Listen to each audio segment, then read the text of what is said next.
Hadirin sidang jamaah salat subuh di Masjid Raya Baitur Rahman yang kita cintai bersama.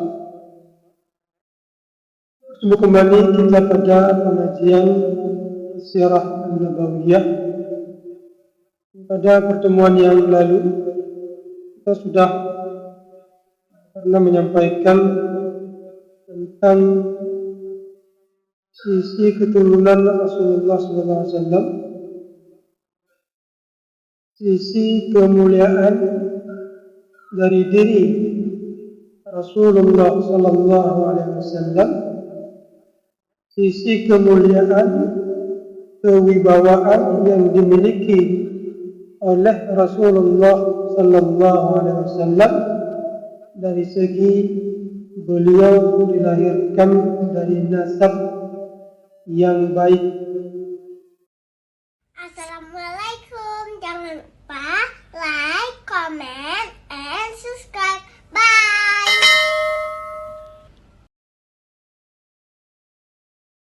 Assalamualaikum warahmatullahi wabarakatuh. Alhamdulillah rabbil alamin, wal 'aqibatu lil muttaqin,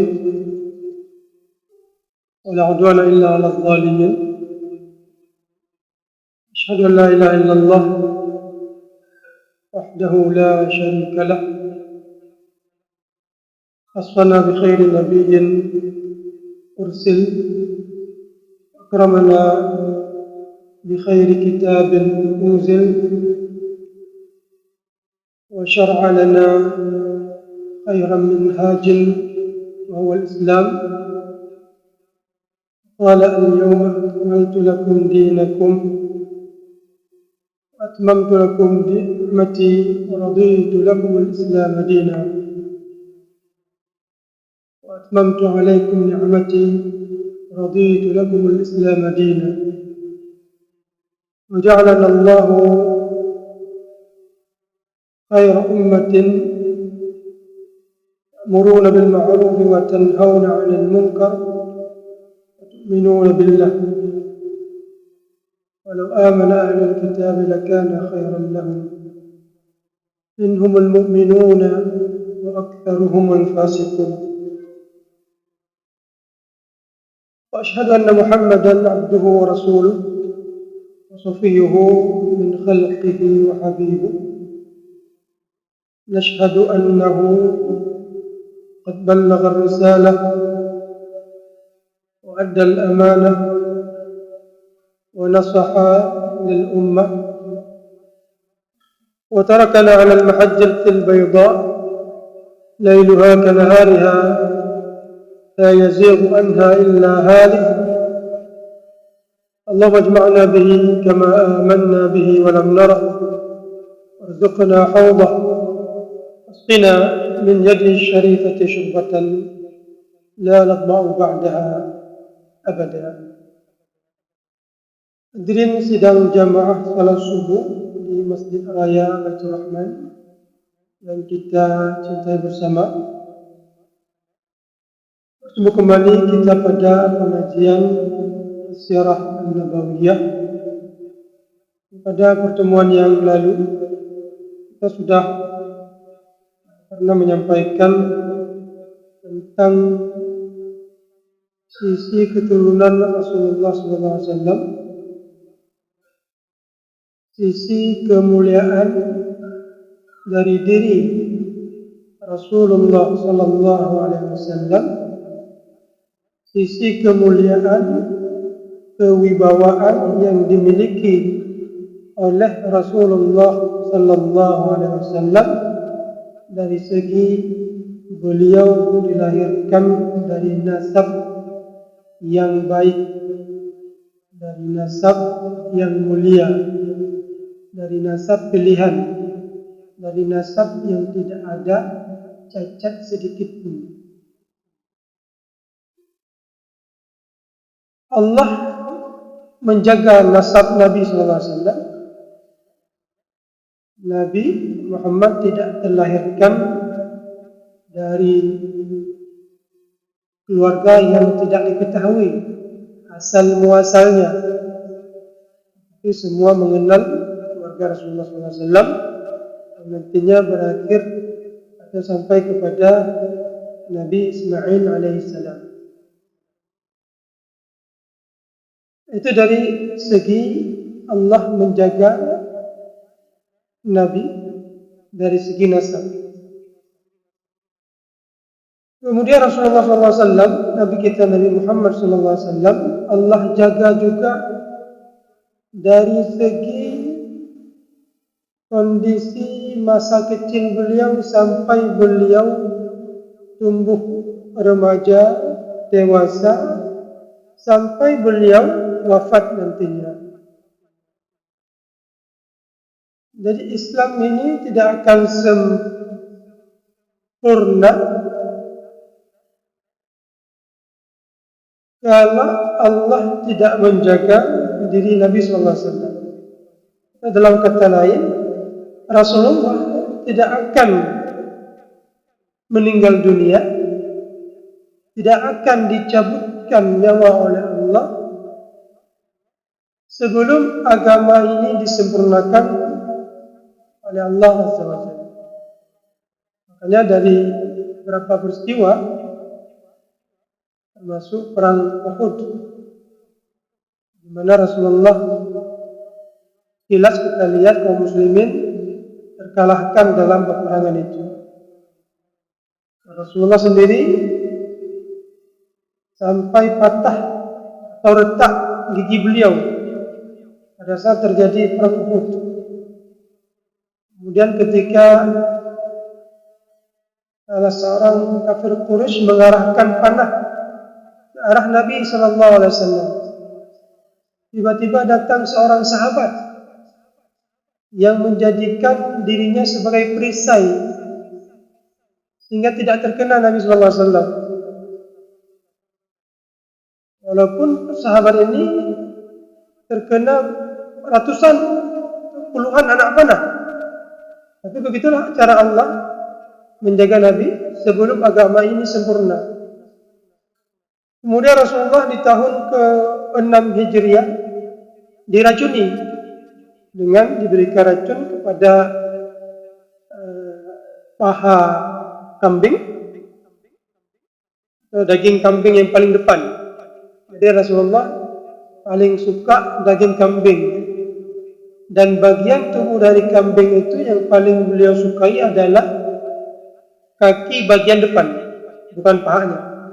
Di bagian depan itu, di bagian kaki paling depan diberi racun, sehingga Rasulullah sempat termakan sedikit, kemudian memuntahkan racun itu. Dan racun inilah salah satu penyebab nanti beliau sakit. Dan sakit itu berakhir dengan wafat Rasulullah SAW. Tapi pada saat beliau memakan daging kambing yang diberikan racun itu, tidak sempat Rasulullah menelan habis-habisan, yang menyebabkan seseorang bisa terjadi kematian, sebagaimana yang dirasakan oleh sebagian dari sahabat yang sempat menelan, berakhir dengan meninggal dunia.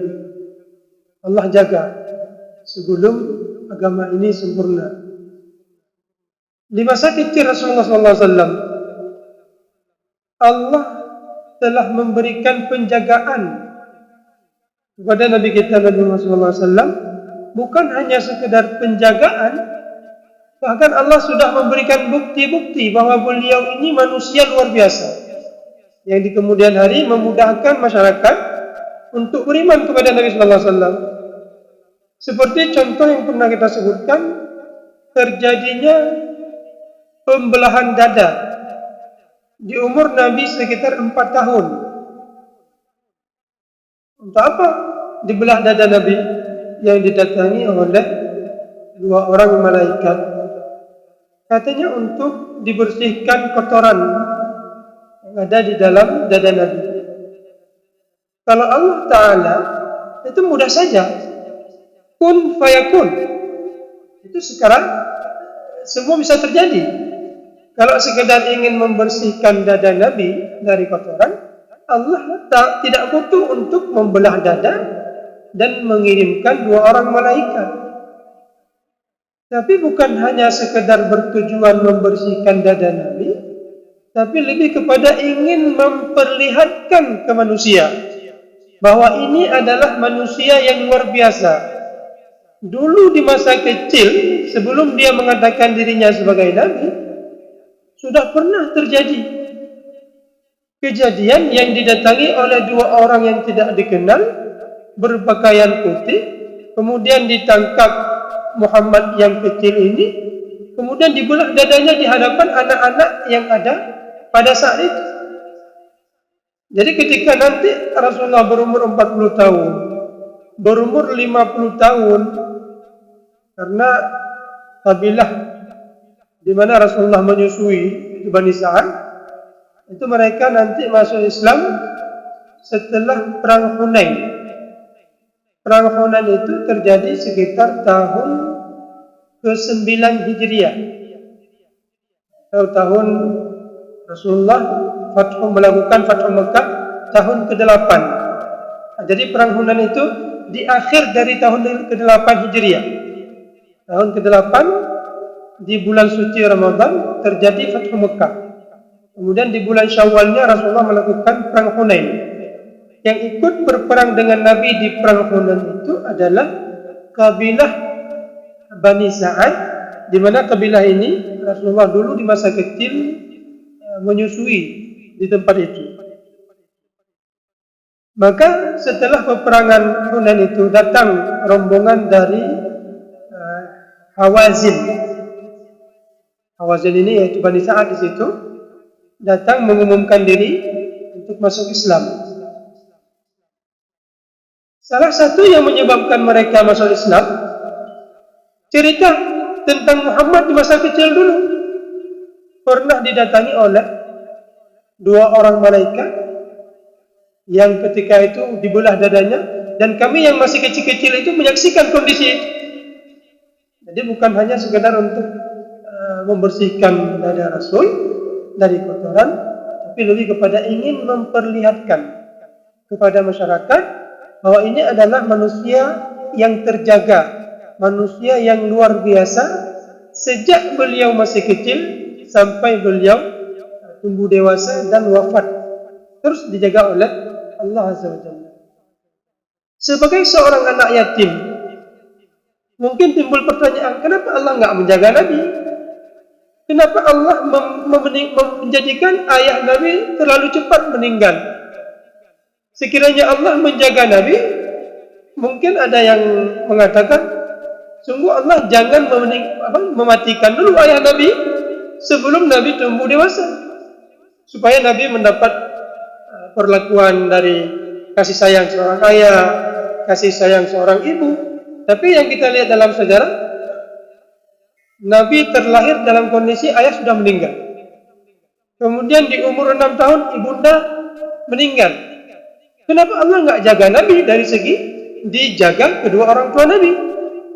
Justru jawabannya kebalikan. Justru karena Allah menjadikan ayah dan ibunda Nabi meninggal dunia di masa beliau masih kecil, disitulah Allah menjaga Nabi. Buktinya Rasulullah SAW hidup dalam kondisi terjaga dan dimuliakan oleh kakek Rasulullah SAW. Kakek Rasulullah Abdul Muttalib, seorang tokoh yang ada di Mekah pada saat itu. Bukan hanya sekedar tokoh, tapi pimpinan bagi penduduk Mekah pada saat itu. Disebutkan Abdul Muttalib itu di Mekah itu ada sebuah kursi khusus tempat beliau duduk. Yang di kursi itu tidak boleh satupun duduk bahkan mendekat ke kursi itu. Hingga suatu ketika datang Rasulullah yang masih berumur sekitar 7 atau 8 tahun. Karena Abdul Muttalib wafat di umur Nabi SAW berumur 8 tahun. Jadi wafat ayah semasa Rasulullah dalam kandungan. Wafat ibu di umur 6 tahun. Wafat kakek di umur Rasulullah 8 tahun. Jadi sekitar 7-8 tahun itu Rasulullah yang masih kecil mencoba untuk menaiki kursi tempat Abdul Muttalib. Sehingga paman-paman Nabi yang lain mencoba menghalau. Kamu jangan duduk. Itu punya kakek. Ini kursi kakek, kamu jangan duduk di situ. Tidak ada satupun anak-anak yang berani duduk, apalagi cucu yang masih kecil seharusnya jangan duduk. Maka dilihat oleh Abdul Muttalib, da'uhu, utrukuhu, biarkan dia duduk. Fa inna lahu sya'nan, fa inna libni hadha lahu sya'nan. Anakku ini, prediksi Abdul Muttalib sebagai seorang kakek, punya firasat, ini cucuku ini orang yang punya kedudukan, maka diizinkan duduk di kursi Abdul Muttalib. Dijaga, dimuliakan oleh sang kakek. Tak seperti cucu-cucu yang lain masih memiliki sang ayah. Mungkin kalau masih punya ayah, enggak dihargai seperti itu. Tapi karena tidak punya ayah, merasa iba, merasa bagaimana, sehingga dilindungi dengan perlindungan yang luar biasa. Kemudian yang kedua, Rasulullah hidup di masa kecil, di masa anak yatim seperti itu, dijaga oleh Allah, tidak terlantar walaupun beliau sebagai anak yatim. Kemudian satu lagi adalah ketika Rasulullah membawa ajaran Islam ini bukan ajaran pesanan atau titipan keluarga. Jadi kalau Rasulullah mungkin masih ada ayah, ini kan bisikan seorang ayah kepada anak. Anakku, nanti kamu kalau dewasa kamu harus ajarkan ini supaya kita ini mendapat kedudukan. Atau bisikan seorang ibu, anakku, kalau kamu nanti sudah dewasa, kamu ajarkan ini ke masyarakat supaya kita mendapat kedudukan, supaya warisan kewibawaan yang diwariskan oleh sang kakek Abdul Muttalib bisa terjaga. Justru gara-gara Rasulullah ditinggal mati oleh kedua orang tua, kemudian ditambah lagi sang kakek meninggal dunia, kemudian ditambah lagi sang paman yang tidak mau beriman kepada Nabi, Abu Talib, tidak mau beriman kepada Nabi. Ini menunjukkan apa? Apa yang disampaikan oleh Rasulullah, apa yang diperjuangkan oleh Rasulullah ini adalah bukan pesanan keluarga, bukan perjuangan keluarga, tapi perjuangan amanah yang harus beliau sampaikan dari Allah Azza wa Jalla. Jadi kalau ada tudingan, itu kan Muhammad itu kan ingin meneruskan wibawa keluarga yang selama ini dimiliki oleh kakek-kakek beliau. Kemudian salah satunya Abdul Muttalib, beliau cuma meneruskan. Begitu, kenapa Abu Talib tidak masuk Islam? Kemudian Abu Lahab juga tokoh masyarakat, kenapa tidak masuk Islam? Jadi itu kita bisa menjawab dengan Allah mematikan kedua orang tua Rasulullah, kemudian tidak beriman Abu Talib, itu menunjukkan bahwa Rasulullah ini bukan membawa ajaran atau pesanan keluarga, tapi murni ajaran dari Allah Azza wa Jalla. Hadirin hati Allah, salah satu komunitas penduduk Madinah adalah masyarakat Yahudi. Timbul pertanyaan, kenapa masyarakat Yahudi kok banyak di Madinah? Ada apa rupanya? Ternyata masyarakat Yahudi sedang menunggu-nunggu kedatangan Nabi terakhir. Kalaupun mereka bukan sedang menunggu-nunggu, mereka sudah diajarkan dalam ajaran Yahudi bahwa satu ketika nanti akan datang Nabi terakhir, yang Nabi itu akan muncul di daerah Hijaz, yang ciri-ciri tempatnya banyak pohon kurma dan sebagainya. Makanya salah seorang sahabat Nabi, sang pencari Tuhan, namanya Salman Al-Farisi. Salman Al-Farisi dari agama Majusi, mencari Tuhan, berpindah ke agama Nasrani, dari seorang pendeta berpindah ke pendeta berikutnya, sampai seorang pendeta yang terakhir mengatakan, wahai anakku, sekarang saya tidak kenal lagi ada pendeta yang baik, Tapi yang saya tahu adalah satu ketika nanti akan muncul Nabi terakhir yang daerah Hijaz, Mekah dan Madinah. Maka kalau kamu bisa berangkat ke daerah itu. Akhirnya singkat cerita, Salman Al-Farisi tiba ke daerah itu. Kemudian dalam komunitas Madinah, terkadang antara penduduk Yahudi dengan masyarakat Arab yang ada di Madinah itu sering terjadi cekcok, perkelahian, peperangan bahkan. Maka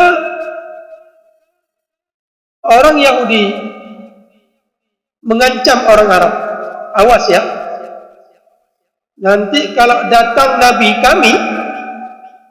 kami akan melakukan balas dendam terhadap kalian. Jadi mereka sedang menunggu-nunggu Nabi. Dan ini diabadikan oleh Allah dalam surat Al-Baqarah. Walamma ja'ahum kitabun min 'indillah. Pada saat datang kitab dari Allah, itu Al-Quran Al-Karim. Musaddiqun lima ma'ahum, dan Al-Quran ini menyampaikan kebenaran atau membenarkan apa-apa yang ada di dalam ajaran Yahudi. Wa kanu min qablu, dulu mereka yastaftihuna 'ala alladhina kafaru. Mereka mengatakan kepada orang kafir, atau orang Arab maksudnya, awas ya, nanti kalau datang kepada kami Nabi terakhir kami ini akan balas dendam terhadap dirimu, terhadap kalian. Ini ucapan orang Yahudi kepada orang Arab yang musyrik pada saat mereka terjadi perselisihan. Terima kasih.